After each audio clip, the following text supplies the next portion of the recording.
레디컬, 데이비드 플랫. 하나님의 원대한 목표. 부름을 받지 않았다고?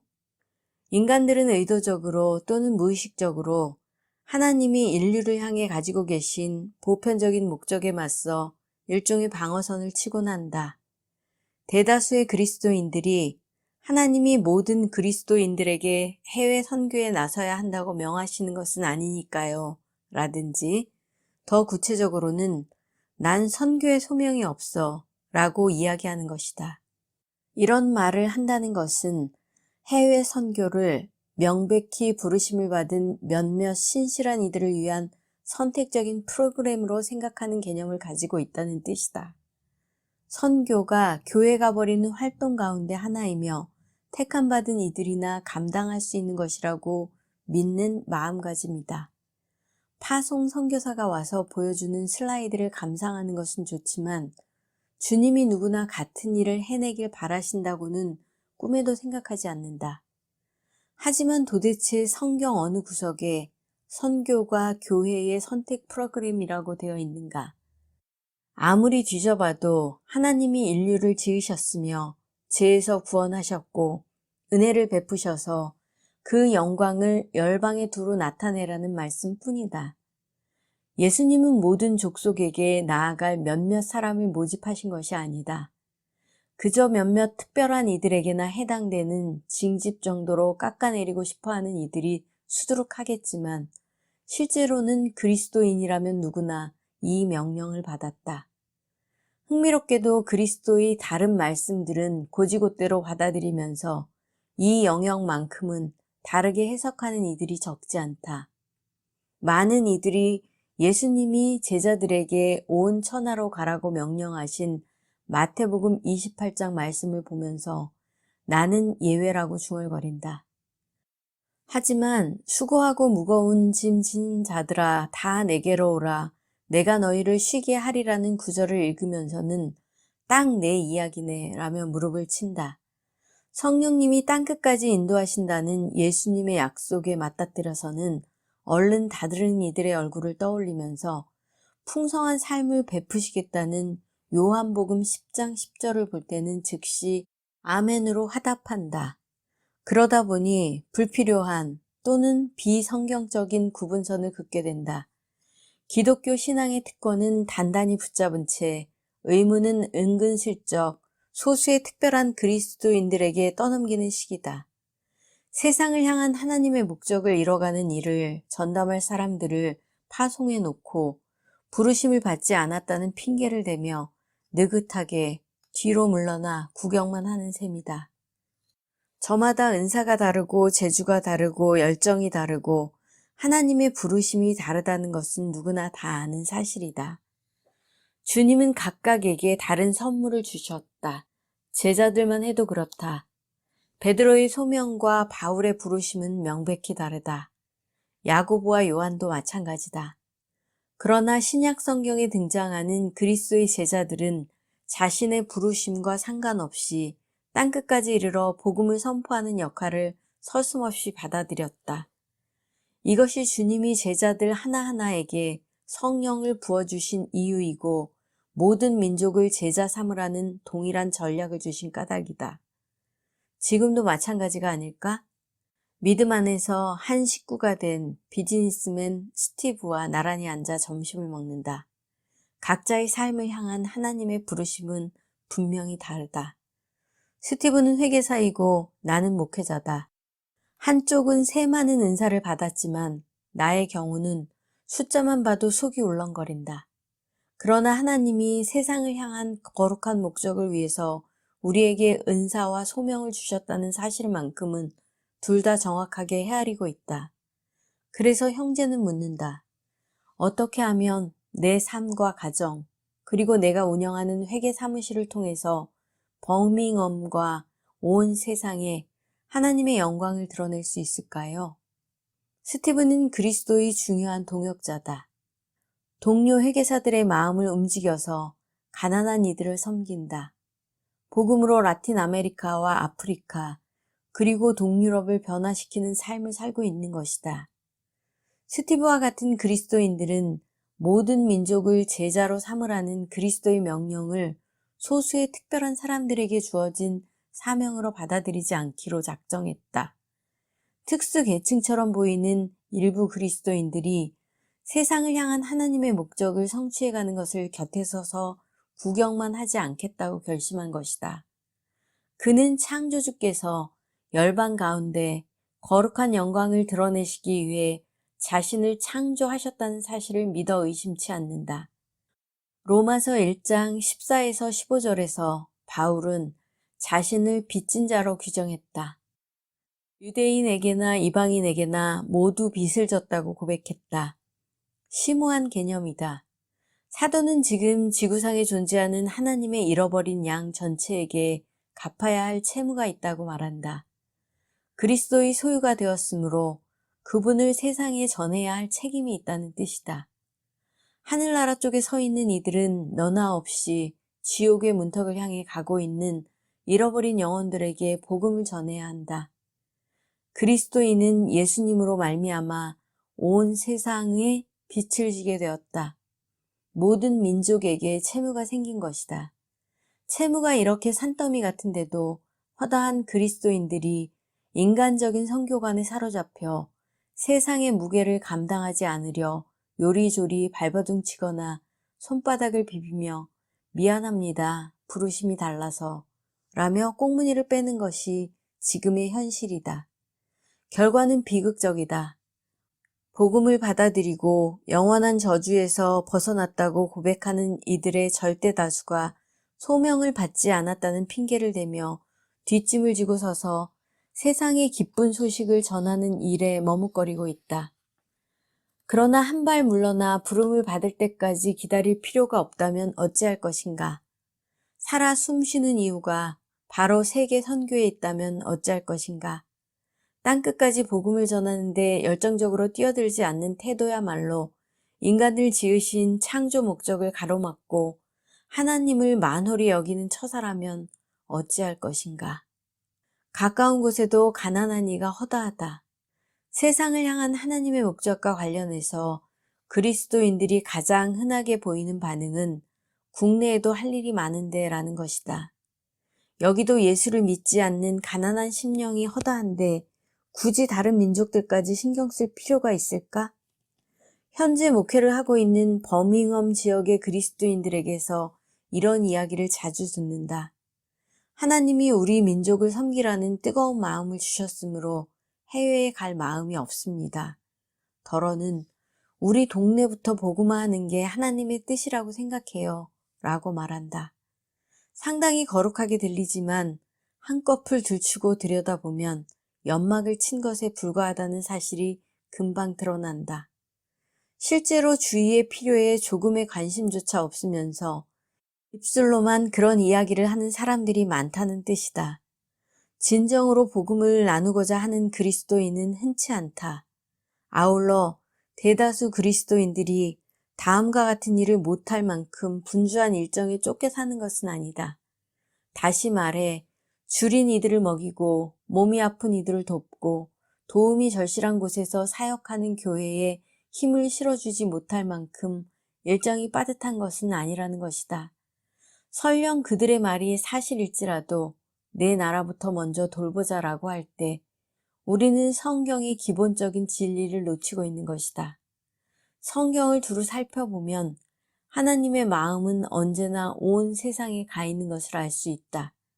그러므로 우리나라부터라고 외치는 것은 주님의 마음 중 지극히 일부만 헤아리면서 마치 전체를 채워드리기라도 한 것처럼 뿌듯해하는 꼴이다. 내가 사는 도시부터 우선이라는 구호는 그분 마음의 1%도 모른다는 자백을 하는 것이나 다름없다. 물론 우리 주변에도 크나큰 요구들이 있다. 하지만 지상 명령을 꼭 양자택일의 문제로 몰아갈 필요는 없다. 누군가 우리에게 온 세상을 품을지 아니면 자기 나라만 품을지 선택하라고 요구하는 것은 아니기 때문이다. 성경이 가르치는 거룩한 목적을 토대로 판단한다면 하나님의 영광을 온 세상에 알리는 일에 온 마음과 정성을 다 바쳐야 하는 것이 정상이 아닐까? 대략 67억 8,341만 1,727명. 이 글을 쓰고 있는 지금의 세계 인구다. 67억을 넘어가고 있다. 적게 잡아도 이 가운데 약 33%는 그리스도인들이다. 신앙적으로든 사회적으로든 정치적으로든 스스로 그리스도를 믿는다고 고백하는 이들의 숫자다. 모두가 그리스도의 실제적인 제자는 아닐지 모르겠지만 그것을 감안한다 하더라도 45억 인구가 예수를 모르는 상태로 남아있다.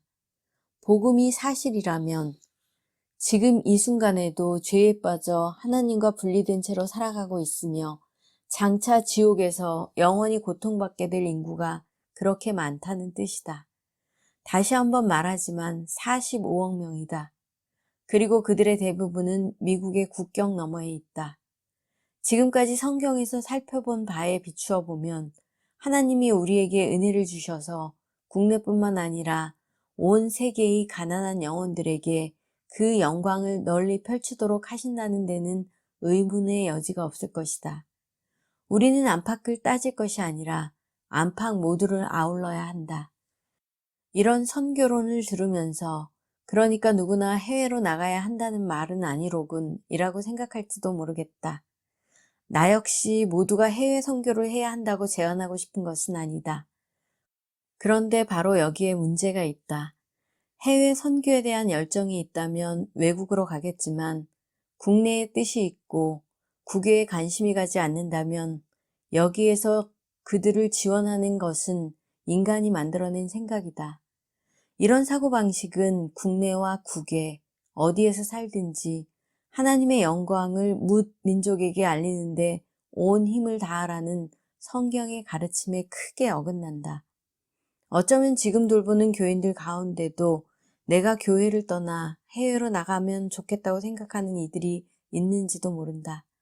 웃자고 하는 얘기지만 어쨌든 정말 세계를 품은 그리스도인이 있어야 할 곳은 결국 그곳이 아니겠는가. 성경은 첫 장에서 마지막까지 모든 교회가 주님의 영광을 온 세상에 비치게 하기 위해 창조되었다고 가르치고 있다. 남녀노소를 가리지 않고 우리 교회에 출석하는 한 사람 한 사람은 그리스도의 영광을 열방에 전하기 위해 존재한다. 아울러 하나님은 그리스도를 모르는 세상 모든 이들을 위해 저마다 삶을 통해 또는 교회를 통해 할 수 있는 독특한 방안들을 고안해 두셨다. 과연 주님은 어떤 생활 방식을 설계해 놓으셨을까? 세상을 품는 일과 관련된 이런 담론은 상투적이고 공허한 느낌을 주기 쉽다. 그렇다면 정말 열방 가운데 삶으로 그리스도의 영광을 드러낸다는 것은 실질적으로 무엇을 의미하는가? 예수님의 말씀을 지속적으로 공부하고 묵상할수록 이 질문에 대한 구체적인 해답을 얻을 수 있을 것이다. 여기서는 다만 성공지향적인 욕구를 국경과 문화를 초월하는 더 큰 꿈과 맞바꾼 이들의 몇 가지 사례를 제시하는 것으로 답변을 제시하고자 한다. 더 크고 위대한 꿈, 성공 신화를 추구하는 과정들을 더듬어 보자. 가령 여기에 사회생활을 준비하는 대학생이 있다고 하자. 그는 어려서부터 사람들로부터 열심히 공부해서 대학에 입학하고 학위를 받고 직장에 들어가 경력을 쌓으라는 말을 귀에 못이 박히도록 들으면서 자랐다. 의지와 열심, 훈련이 잘 어우러지면 반드시 뜻을 이룰 수 있다는 가르침이다. 이에 그는 열심히 목표를 향해 전진한다. 또 다른 예로 자신의 꿈을 성취한 유능한 비즈니스맨을 떠올려 보자. 그는 가장 낮은 밑바닥에서 출발하여 험난한 시련과 역경에 맞서 전진해 왔다. 오랜 세월 동안 늦게까지 사무실에서 일하고 밤에나 잠깐 집에 얼굴을 비치는 생활을 했다. 그리고 마침내 자신이 꿈꾸던 정상의 자리에 오르게 되었다. 과정이 순조롭지는 않았지만 예상보다 빨리 높은 자리를 차지했으며 나름대로 고생한 보람이 있다고 생각했다. 지금은 식구들과 더불어 최고급 주택단지에 살고 있다. 자수성가해서 부족함 없이 지내게 된 것이다. 한편 막 은퇴해서 노후 생활을 즐기기 시작한 부부도 있다. 오랜 세월을 기다린 끝에 이것저것 마음대로 해볼 수 있는 시기가 온 것이다. 한적하고 조용한 곳에서 휴식을 취할 수도 있고 그동안 꿈꾸었던 세계 일주를 떠날 수도 있다. 살던 집을 뜯어고치거나 산골에 별장을 마련할 수도 있다. 낚싯배 한 척을 구해서 강태공처럼 여생을 보낼 수도 있고 본격적으로 골프 연습에 돌입할 수도 있다. 지금 이렇게 유유자적한 생활을 즐기게 된 것은 여러 해 동안 수고하고 고생한 덕분이다. 주변에서 흔히 보는 이런 시나리오들을 염두에 두고 스스로에게 물어보라. 이보다 더 나은 무언가를 만들어낼 수는 없을까? 데니얼이란 친구를 소개하고 싶다. 우리 교회의 성도로 첫 번째 시나리오의 주인공처럼 앞날이 유망한 대학생이다. 그는 최근에 가까운 대학의 기계공학과를 우수한 성적으로 졸업했다. 그의 앞에는 두 가지 매력적인 제안이 놓여 있었다. 그중 하나는 엄청난 연봉을 제시하는 그에게 입사를 권유한 원자력 발전소의 제안이고, 다른 하나는 석사와 박사 과정을 마칠 때까지 전액 장학금을 제공하겠다며 입학을 종용하는 대학원의 제안이다. 어느 쪽을 택해도 괜찮을 것 같았다. 하지만 데니얼은 두 해 전부터 그리스도를 믿고 있었다. 따라서 그의 관심은 온통 주님이 베풀어 주신 은혜를 활용해서 그분께 영광을 돌리는 일에 쏠려 있었다. 결국 두 가지 제안을 모두 거절하고 공학적인 지식을 가지고 세계 곳곳의 가난한 지역을 지원하는 프로그램에 참여하기로 했다. 이 결정이 난 직후 그의 부친이 이메일을 보내왔다. 데니얼은 오랫동안 지켜왔던 전통적인 가치 체계에서 급격하게 이탈했습니다. 그동안 확고한 기독교 가치관으로 자녀들을 키워왔던 만큼 당연히 아이가 세상에 나가 성공을 거두고 화목한 가정을 이루어 잘 살 거라고 기대했습니다. 하지만 그는 세상을 쫓지 않고 주님을 알지 못하는 지역과 그 백성들에게 복음을 전하기 위해 과감한 선택을 한 아들이 자랑스럽다는 이야기를 길게 적었다. 하나님은 데니얼을 신실하게 인도하셨다. 몇 주 전 사무실에서 그를 만났는데 예전에 가졌던 것보다 더 큰 꿈을 꾸기 시작했다고 말했다. 그는 하나님이 자신에게 아메리카에서 아프리카로 다시 아시아를 연결하는 엄청난 기회를 주셨다며 한껏 고무되어 있었다. 제프의 예도 있다. 두 번째 시나리오의 주인공처럼 성공의 사다리를 차근차근 올라왔지만 하나님 나라에서 성공하는 길은 오르막이 아니라 한없이 내려가는 길임을 깨달았던 비즈니스맨이다. 젊은 경영인으로서 현대문화 속에서 생각할 수 있는 모든 면에서 정점에 올랐던 제프다. 다음은 그가 사내 연수에서 계열사 임직원들에게 했던 강연의 일부다. 제프의 사연을 본인의 목소리로 직접 들어보자. 개인적으로는 스스로 생각했던 것 이상으로 빠른 승진으로 지금 이 자리에 올랐습니다. 그리고 예상했던 것보다 훨씬 많은 소득세를 내고 있습니다. 저는 지금까지 이루 말할 수 없는 만큼 큰 축복을 받았습니다. 경제적으로도 아내가 일하지 않아도 충분히 먹고 살 만큼 되었습니다.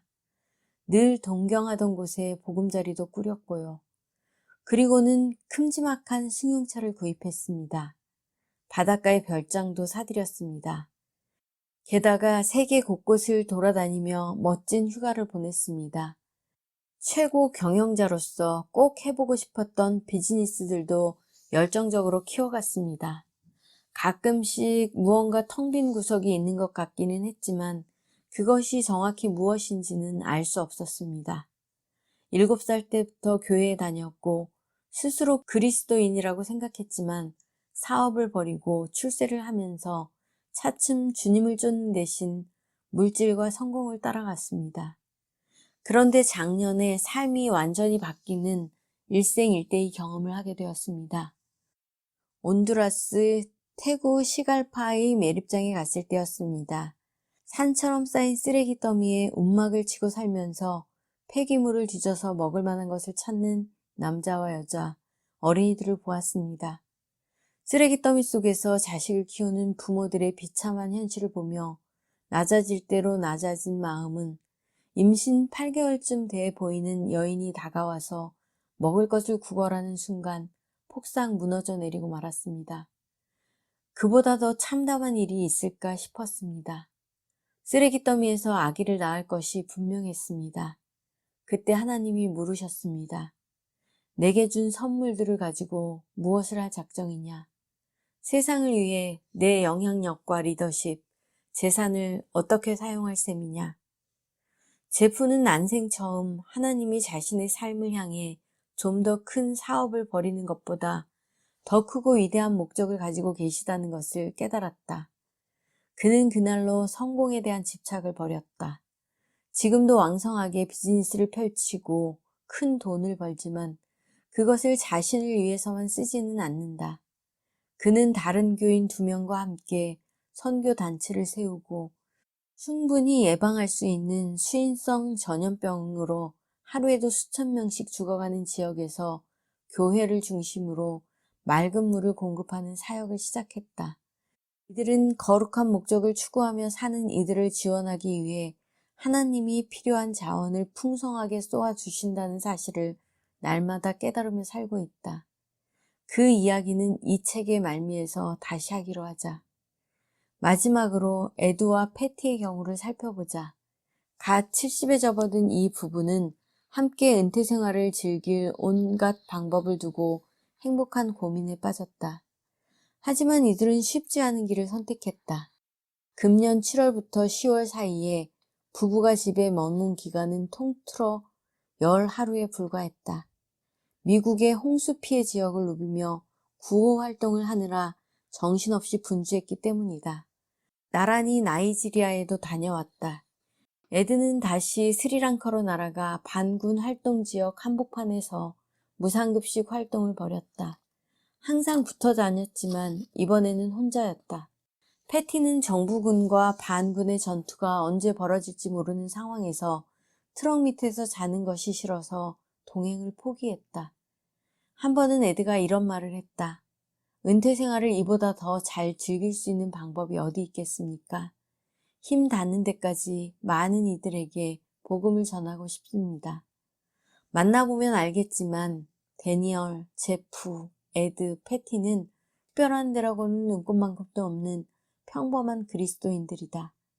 세상에서 나름대로 성공을 거두었지만 조금도 의시될 줄을 모른다. 하지만 이들에게는 공통 분모가 있다. 자신들이 어떤 존재로 지음받았는지 알고 있다는 점이다. 저마다 자신의 삶을 향한 하나님의 목적이 단지 좋은 직장을 갖고 화목한 가정을 꾸리고 안락한 삶을 살고 일주일에 한 번씩 예배에 참석하는 신앙생활을 이어가는 정도가 아니라는 것을 굳게 믿고 있다. 그들은 예수님이 훨씬 수준 높은 삶으로 자신들을 부르셨으며 더 크고 위대한 꿈을 주셨음을 의심치 않는다. 하나님이 큰 은혜를 주시고 그것을 10분 활용하여 영원하고 으뜸 가는 목적, 다시 말해 영광스럽고 우주적이며 하나님을 드높이는 목적을 이루게 하셨다고 믿는다.